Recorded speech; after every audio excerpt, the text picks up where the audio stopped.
오늘 우리가 함께 나눌 하나님의 말씀은 마태복음 13장 1절부터 9절까지 말씀입니다.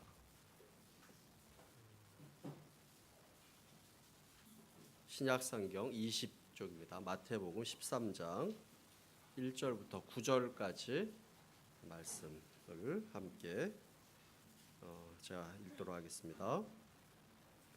그날 예수께서 집에서 나가사 바닷가에 앉으심에 큰 무리가 그에게로 모여들거든 예수께서 배에 올라가 앉으시고 온 무리는 해변에 서 있더니 예수께서 비유로 여러 가지를 그들에게 말씀하여 이르시되 씨를 뿌리는 자가 뿌리러 나가서 뿌릴새 더러는 길가에 떨어지매 새들이 와서 먹어버렸고 더러는 흙이 얕은 돌밭에 떨어지매 흙이 깊지 아니하므로 곧 싹이 나오나 해가 돋은 타서 뿌리가 없으므로 말랐고 더러는 가시떨기 위에 떨어지매 가시가 자라서 기운을 막았고 더러는 좋은 땅에 떨어지매 어떤 것은 100배 어떤 것은 60배 어떤 것은 30배의 결실을 하였느니라. 귀 있는 자는 들으라 하시니라. 아멘. 이제 본격적으로 날씨가 또 더워지고 있는 그런 상황인데 오늘 약간 또 선선하다고 하는데요. 자, 우리 앞뒤 좌우에 있는 사람에게 이렇게 인사했으면 좋겠습니다. 더위에 지치지 말고 힘냅시다. 한번 이렇게 인사했으면 좋겠습니다.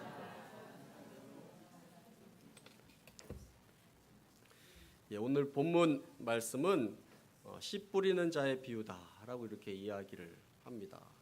또 네 가지 밭에 대한 그런 비유다라고도 이렇게 이야기하기도 합니다.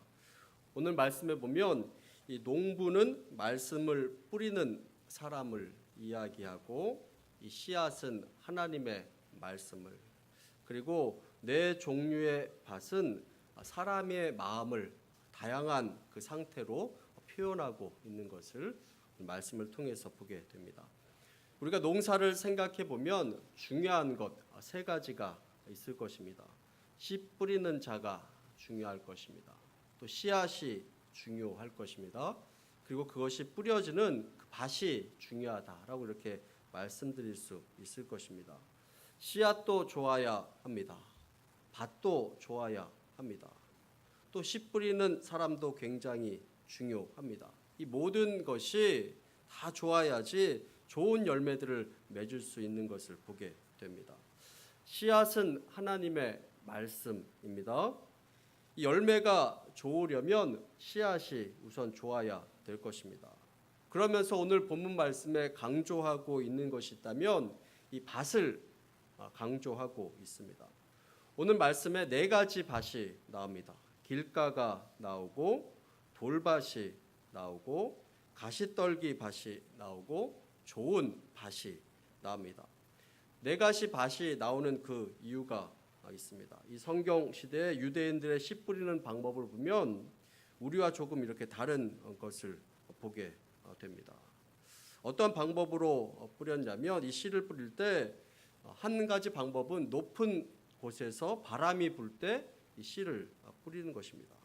그러면 이 바람에 이 씨앗이 날려가게 되어서 이리저리 그 씨앗이 뿌려지는 것입니다. 또 한 가지 방법은 어떤 방법으로 씨앗을 뿌렸냐면 나귀의 등에 구멍이 뚫린 이 씨앗 자루를 얹어서 이 나귀를 온 밭에 돌아다니도록 만드는 것입니다. 그러면 이 구멍으로 씨앗이 흘러내리면서 이 씨가 뿌려지는 것입니다.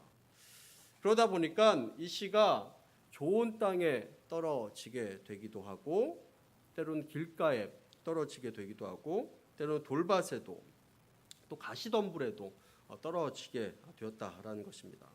씨앗이 길가에 떨어졌다라는 것은 말씀을 들었으나 깨닫지 못한 사람을 이야기한다라고 이렇게 오늘 말씀에 이야기를 합니다. 깨닫지 못한 사람은 악한 자가 말씀을 빼앗아 간다라고 이렇게 이야기합니다. 그래서 오늘 4절 말씀에도 보면 뿌릴새 더러는 길가에 떨어짐에 새들이 와서 먹어버렸고 라고 이렇게 이야기를 하고 있습니다. 그 씨를 먹어버렸다라고 이렇게 이야기하고 있습니다. 어떤 사람이 설교 시간마다 조는 것이 습관이 된 그런 사람이 있었습니다. 여러분들 이야기가 아니니까 긴장하지 마시기 바랍니다. 그런데 어느 날부터 이분이 설교 시간에 계속 졸다가 졸지 않는 것입니다. 왜 그런가 알아봤더니 이분이 설교 시간에 신기한 체험을 한 것입니다. 졸다가 꿈을 꾸었는데 목사님이 설교하는데 이 목사님의 입에서 막 그 씨들이 막 쏟아져 나왔다라는 것입니다. 그런데 그 씨앗이 사람들에게 막 떨어졌는데 창문을 통해서 막 새들이 들어오더니 그냥 깨어 있는 사람에게는 말고 졸고 있는 사람들에게 뿌려진 그 씨앗을 다 빼앗아 먹어버렸다라는 것입니다. 그 모습을 본 뒤로는 설교 시간에 이렇게 졸지 않게 되었다라는 것입니다.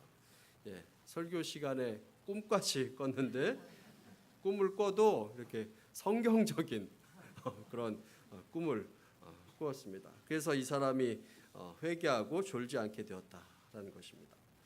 4절 말씀에 보면 씨앗이 길가에 떨어진 경우에는 새들이 와서 그 씨앗을 먹어버렸다.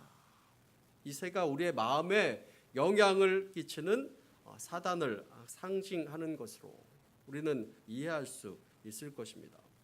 그래서 아무리 강단에서 또 설교 말씀 가운데 좋은 말씀이 떨어져도 그것을 지켜내지 못하면 이 사단이 그 말씀을 가지고 빼앗아 버리고 마는 것입니다.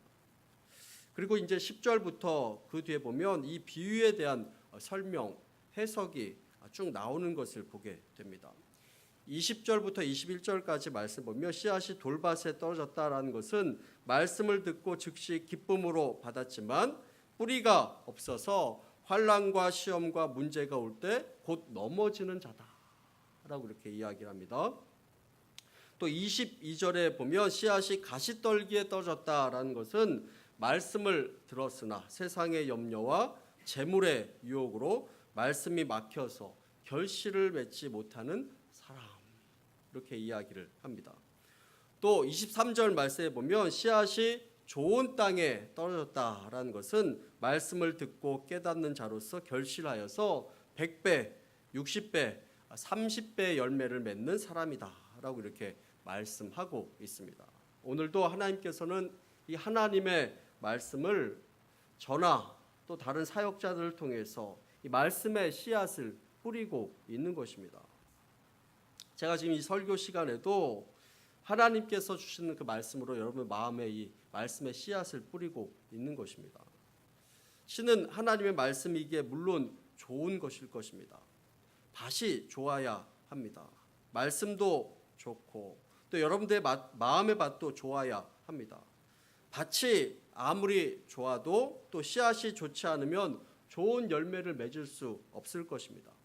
반대로 씨앗이 아무리 좋다고 할지라도 밭이 좋지 않으면 열매가 풍성히 열리지 않을 것입니다. 같은 말씀, 같은 설교를 읽고 들어도 어떤 사람은 은혜를 받는 사람이 있는 반면에 어떤 사람은 시험에 드는 사람도 있는 것을 보게 됩니다. 마음의 밭이 다르기 때문에 그렇습니다. 오늘 본문 내용을 통해서 말씀의 열매, 좋은 열매를 우리 삶 가운데 풍성하게 맺으려면 어떻게 해야 하는가 하는 것을 나눠 보기를 원합니다. 첫 번째로는 하나님의 말씀을 우리가 들어야 합니다. 우리가 우리 삶 가운데 좋은 열매를 맺으려면 하나님의 말씀을 들어야 합니다. 23절 말씀에도 보면 어떻게 열매를 맺냐? 100배, 60배, 30배의 열매를 맺는다라고 이렇게 이야기합니다. 그러려면 먼저 하나님의 말씀을 우리가 귀를 기울여서 들어야 합니다. 우리 로마서 10장 17절 말씀 함께 읽어보도록 하겠습니다. 자, 시작.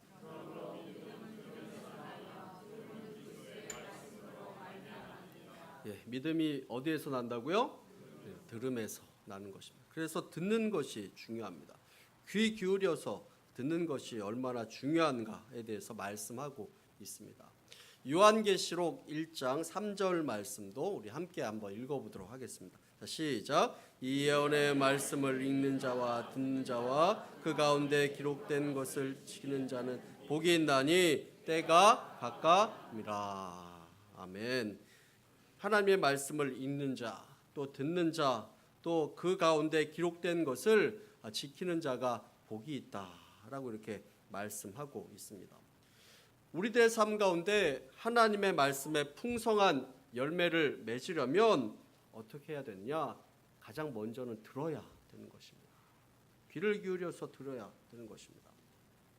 하나님의 말씀은 때로는 우리에게 경고의 메시지를 전해주기도 합니다. 이 말씀을 들어야 합니다. 경고는 들어야 하는 것입니다. 이 경고를 듣는 것과 듣지 못하는 것은 엄청난 차이가 있는 것입니다. 예전에 어떤 빌라에서 이렇게 불이 났습니다. 밖에 지나가던 중학생 2명이 그것을 보고 빌라 안에 들어가서 소리를 막 질렀습니다. 그래서 한 20명 되는 그 사람들의 목숨을 구했던 그런 일이 있습니다. 이 이야기를 듣고 이 외치는 소리를 듣고 이 말을 듣고 행동으로 옮겼기 때문에 이 사람이 산 것입니다. 이 중학생 2명의 외침을 들은 사람도 있고 듣지 못했던 사람도 있었는데 듣지 못했던 사람들은 해를 당하고 만 것입니다. 목숨을 잃을 수밖에 없었던 것입니다. 들은 사람은 살겠지만 듣지 못한 사람은 죽는 것입니다. 그러므로 듣는 것이 중요합니다. 하나님의 말씀도 듣는 것이 중요합니다. 귀를 열고 듣기만 잘해도 열매를 맺을 수 있습니다. 좋지 않은 밭에 떨어졌더라도 몇 개라도 열매를 건질 수 있는 것입니다. 필리핀에서 사역하는 어떤 선교사님의 이야기를 들어보니 이 필리핀에는 산지족이 있는데 이 벼를 어디에다 뿌리냐면 밭에다 뿌리는 것이 아니라 그냥 산에다 이렇게 막 뿌린다고 합니다. 우리나라의 농사법과는 전혀 다릅니다. 그런데 뿌려진 씨앗이 여기저기서 또 듬성듬성 이렇게 열매를 맺게 된다라고 합니다. 그런데 열매는 부실합니다. 그럼에도 불구하고 여기저기에서 뿌려졌으니 그래도 열매가 맺히게 된다라고 이렇게 이야기를 합니다. 밭이 좋지 않아도 형편이 좋지 않아도 자꾸만 들으면 이 말씀 자체에 능력이 있기 때문에 그 말씀 가운데 회복의 역사가 있고 또 치유의 역사가 있고 열매가 풍성하지 못할지라도 열매가 맺히게 되는 것입니다. 그래서 말씀을 자꾸 어떻게 하라고요? 들으라. 자꾸 들으라라고 이렇게 이야기합니다. 자꾸 귀를 열고 들으라라고 이렇게 말씀하고 있는 것입니다. 두 번째로 우리의 삶 가운데 풍성한 열매를 맺으려면 어떻게 해야 됩니까? 마음을 부드럽게 해야 하는 것입니다. 길가는 사람들이 땅을 지나가다가 많이 밟았기 때문에 그 땅이 어떻게 됐을까요? 딱딱하고 단단하게 되어져 버린 것입니다. 그 씨가 이 땅 속으로 들어가야 되는데 딱딱해서 들어갈 수 없는 것입니다. 이 길가에 뿌려졌다라는 것은 버려진 것과 마찬가지이기 때문에 딱딱해서 들어갈 수가 없기 때문에 새들이 와서 어떻게 할까요? 다 먹어버리고 마는 것입니다. 마음이 단단해져 버리면 이 말씀을 받을 수 없습니다. 사도행전 2장에 베드로가 설교하는 내용이 나오고 사도행전 7장에 보면 이 스데반의 설교가 나옵니다. 두 사람의 공통점은 뭐냐면 이 설교를 들은 사람들이 마음이 찔림을 받았다라는 것입니다. 그런데 차이점은 뭐냐면 베드로의 설교를 들은 사람은 형제들아 우리가 어찌 할꼬 하면서 회개하였습니다. 그리고 주님의 자녀가 되었습니다. 그런데 이 스데반의 설교를 들은 사람은 어떻게 했냐면 마음에 찔려서 스데반을 향해서 이를 갈고 결국은 돌로 스데반을 쳐 죽였습니다. 이 베드로의 설교와 스데반의 설교를 보면 다 복음적인 그런 메시지, 설교였습니다. 그러나 그 결과는 달랐습니다. 한쪽은 이 말씀을 듣고 회개하였고 한쪽은 이 말씀을 듣고 이 말씀을 전하는 사람을 죽여버린 것입니다. 마음의 밭이 달랐기 때문입니다. 농부는 파종하기 전에 먼저 흙을 갈아엎습니다. 흙을 갈아엎는 그 이유가 무엇입니까? 흙을 어떻게 만들려고요? 부드럽게 만들기 위해서. 이 씨가 뿌려져서 뿌리 내리기에 좋은 환경을 만들기 위해서 부드럽게 만드는 것입니다. 우리 호세아서 10장 12절 말씀 함께 읽어보도록 하겠습니다. 자, 시작.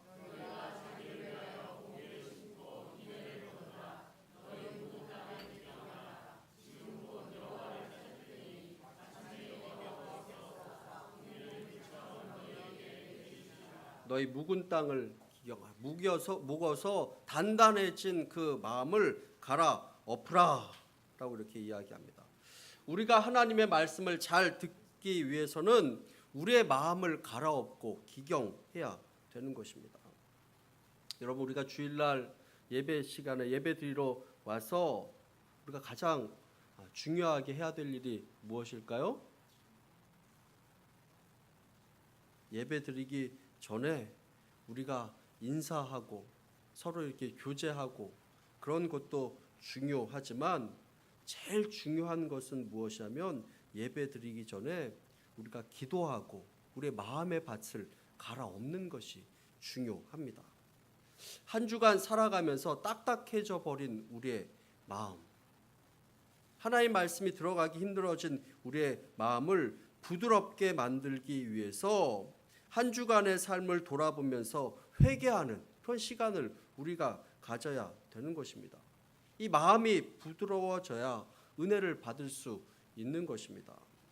여러분들 요즘 은혜를 많이 받고 있습니까?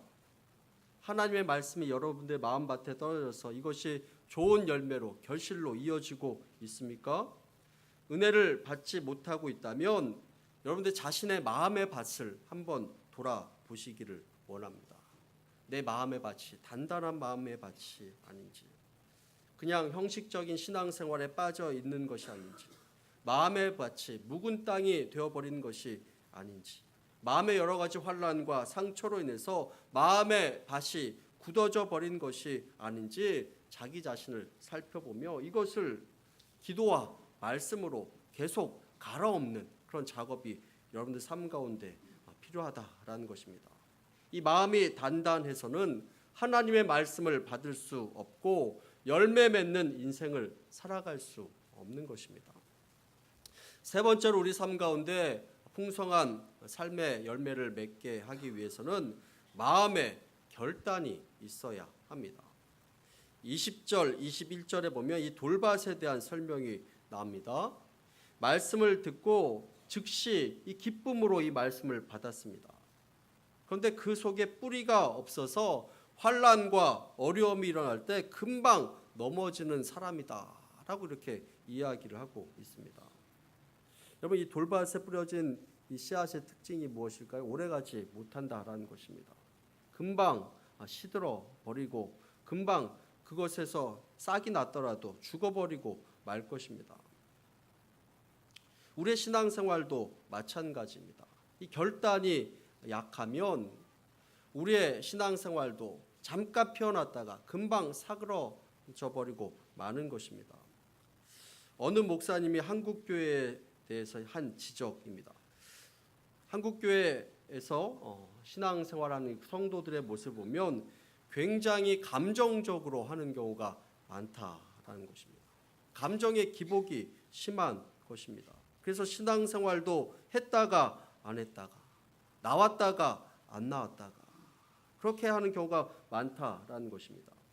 우리나라에 처음에 이 복음을 전했던 이 선교사님들도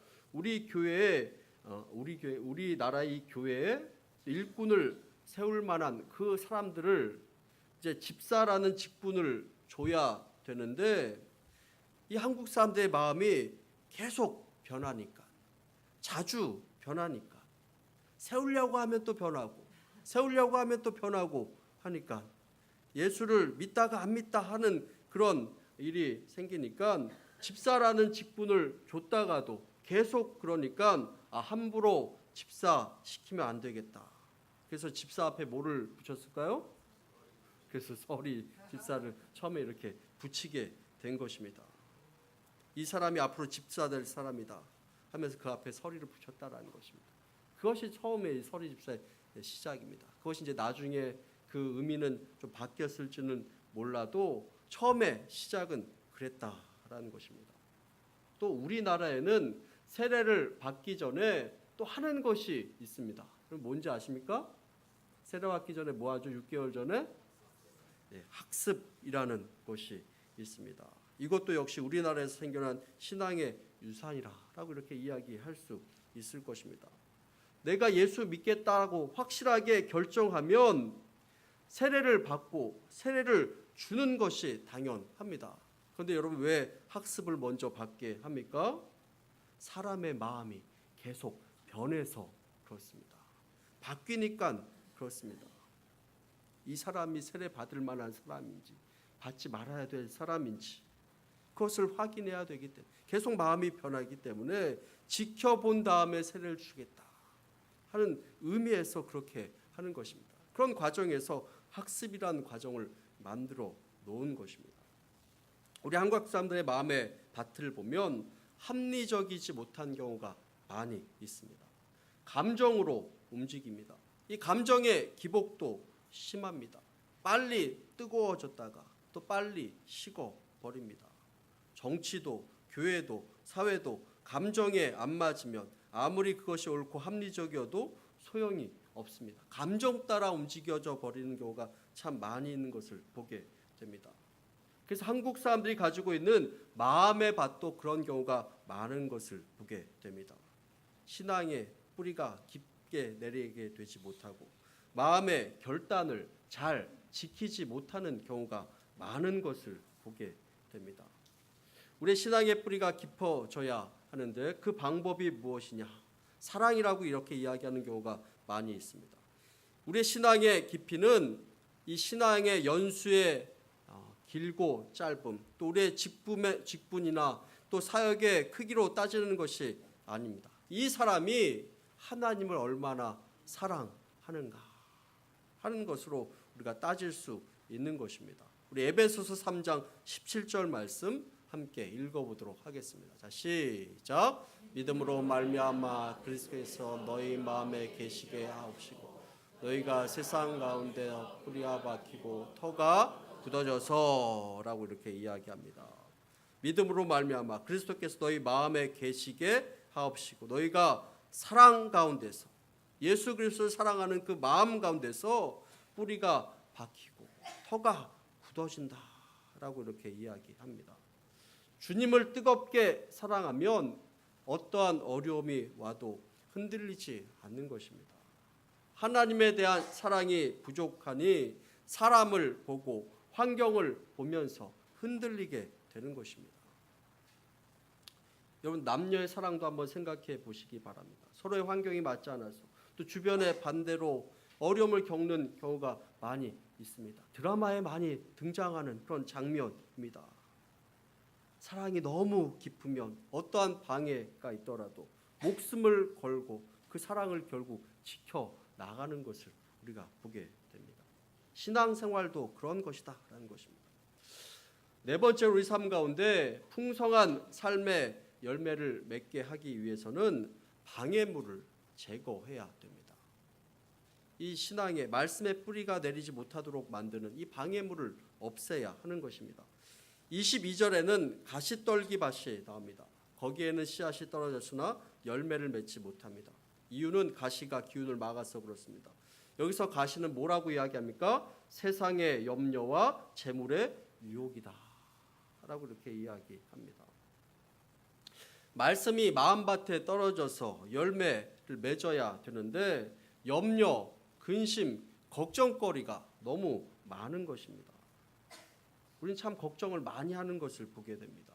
자녀 걱정, 집 걱정, 직장 걱정, 사업 걱정, 건강 걱정, 내가 할 걱정이 없으면 남의 걱정, 친척 걱정, 친구 걱정 다 해줍니다. 우리 내 걱정도 부족하면 다른 사람들 걱정들까지 우리는 다 해줘. 이웃 걱정하고 나라 걱정하고 인류 장래 걱정 다 해주고 지구 환경 걱정까지 우리는 다 합니다.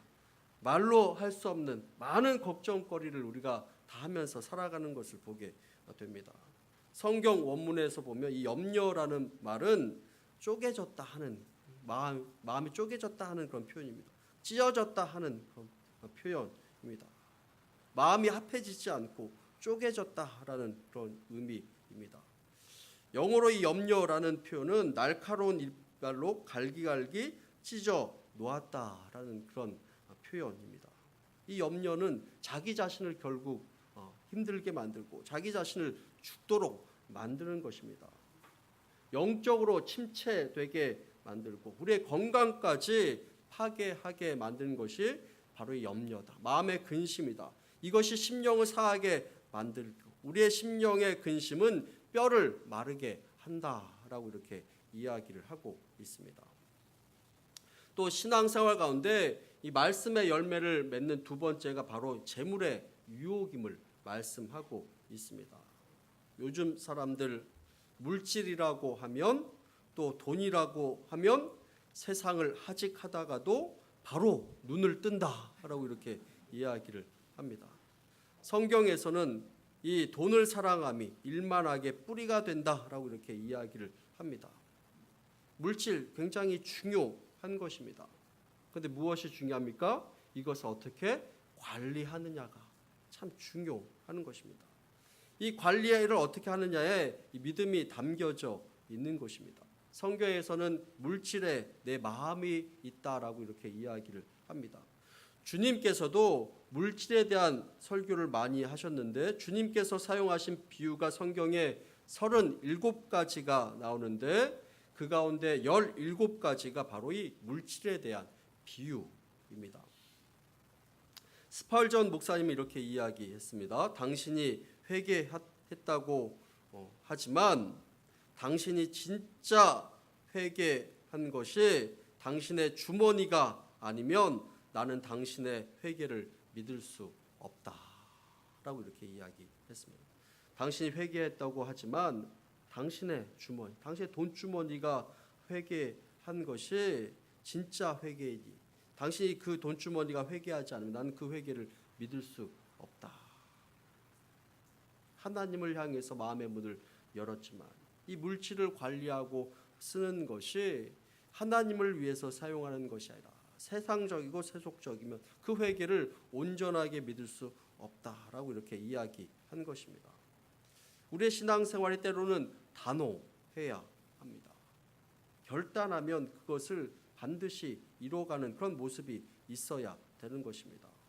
영적으로 방해되는 것을 때로는 단호하게 잘라내야 하는 것입니다. 세상의 염려와 물질의 유혹을 잘라내라라고 이렇게 이야기하고 그래야 열매가 풍성하게 맺게 됨을 말씀하고 있습니다. 말씀의 열매, 우리의 삶의 열매를 맺게 하기 위해서 우리의 마음밭이 잘 준비되기를 원합니다. 먼저는 말씀을 가까이 하시고 잘 들으십시오. 그리고 마음밭을 잘 준비하십시오. 마음의 결단을 하고 말씀이 자라지 못하게 만드는 방해물을 없애십시오. 그렇게 해서 우리들의 삶 가운데 많은 열매를 맺게 하신 그런 은혜, 그런 삶을 살아가는 저와 여러분들 다 되시기를 간절히 축원합니다. 함께 기도하겠습니다.